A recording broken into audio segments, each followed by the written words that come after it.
Ang lulutuin natin ngayon ay ang crispy fried chicken ala kusinerong musikero. Ang una natin gawin ay ang pagmarinate ng manok. Lagyan lang natin ito ng salt and pepper.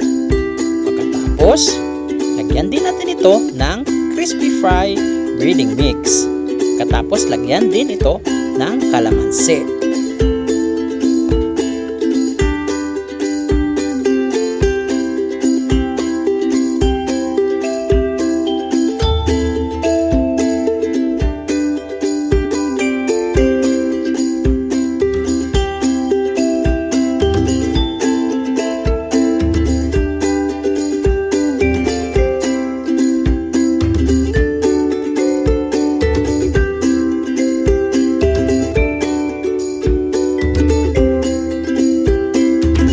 Mix ng lahat ng ingredients, haluin lang natin ito at set aside natin ito for 2 hours para manuot ang lasa sa manok.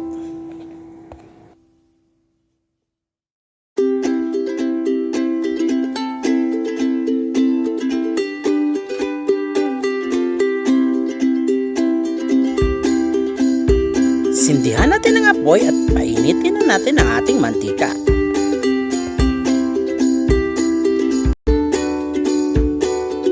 Pinapainit natin yung ating mantika, i-breading natin yung ating manok.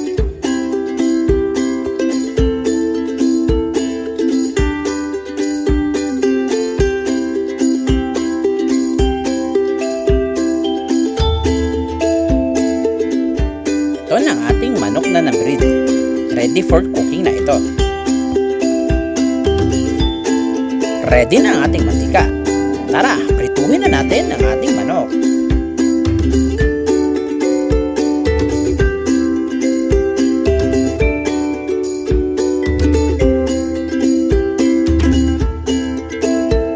Huwag natin kalimutan na balibaliktarin ang ating manok hanggang sa maluto ito.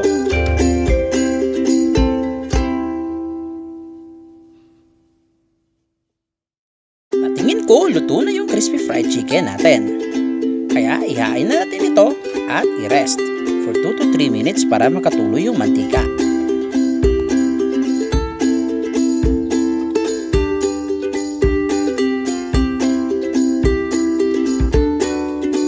At charan! Ito na ang ating crispy fried chicken ala kusinerong musikero.